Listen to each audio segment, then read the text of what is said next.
मुख्यमंत्री चेहरा बिहार का है और बिहार की जनता तय करेगी। आप रुक के देखिए, आप हड़बड़ी की में क्यों हैं?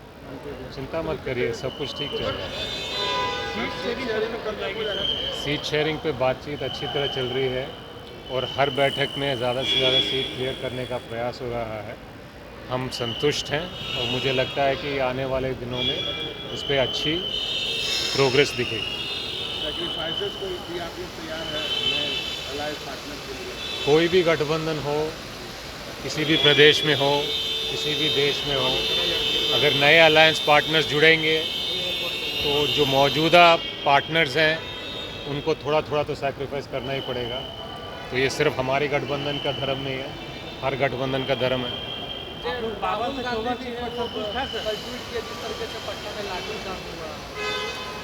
पटना में सरकार वोट चोरों की है, दिल्ली में सरकार वोट चोरों की है, तो इसलिए जो वोट चोरी की सरकार है वो जनता पे लाठीचार्ज करती है, अडानी को सस्ते दाम पे हज़ारों एकड़ ज़मीन देती है, जनता के लिए काम नहीं करती है क्योंकि उसको पता है कि वो वोट चोरी से जीत रहे हैं, जनता की सेवा करके जीतने की ज़रूरत नहीं है। तो इसीलिए जनता के खिलाफ़ काम करते हैं, जनता पे जुल्म करते हैं और बड़े बड़े माफिया, गैंगस्टर, उद्योगपति का भला करते हैं। अच्छा, जिस तरीके से अभिषेक बनर्जी उन्होंने कहा है कि क्रॉस वोटिंग हुई है, वो बीजेपी के लोगों ने कराया 15-20 करोड़ रुपये देकर। बिहार की जनता, भारत की जनता बहुत सारे मुद्दों को लेकर त्रस्त है।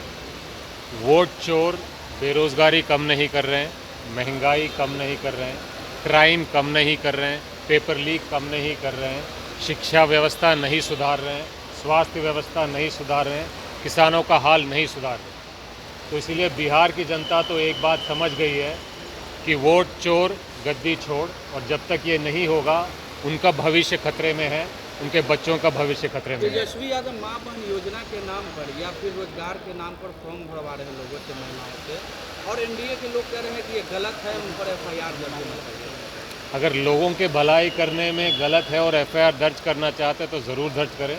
लोगों के मुद्दे, लोगों की भलाई से इंडिया गठबंधन पीछे नहीं हटने वाले। अच्छा, एक अंतिम सवाल है, क्या मुकेश सर मुख्यमंत्री बने अगर इंडिया अलायंस की सरकार आती है? आप पहले सरकार बनाइए, उसके बाद ये सवाल पूछे। सर आप लोग यात्रा पे जा रहे हैं सर, आप लोग का यात्रा अभी हम जनता के बीच में लगातार रहेंगे, जनता के मुद्दों को लेकर रहेंगे, जनता के समस्याओं को लेकर रहेंगे और जनता के समस्याओं के समाधान को लेकर रहेंगे। नेपाल में जो हो रहा है वो जनता की नाराज़गी की वजह से हो रहा है, और नाराज़गी इसीलिए है क्योंकि जनता सरकार के भ्रष्टाचार से त्रस्त है, सरकार के बेरोज़गारी कम ना करने के वजह से त्रस्त है।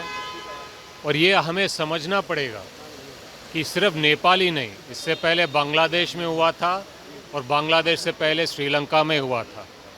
वोट चोरी की सरकार जब तक जनता की आवाज़ नहीं सुनेगी, जनता का दुख दर्द पे काम नहीं करेगी, जनता के लिए काम नहीं करेगी, तब तक जनता असंतुष्ट रहेगी, नाराज़ रहेगी और नाराज़गी कभी भी आक्रोश में बदल सकती है। लेकिन धन्यवाद। सम्राट चौधरी है, उन्होंने कहा कि ये इसके जिम्मेदार कांग्रेस है।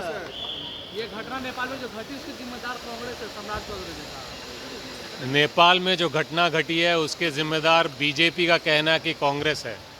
हम ये कह रहे हैं कि देश में जो हालत है, बिहार में जो हालत है, उसकी जिम्मेदार वोट चोर हैं और वोट चोर बीजेपी है।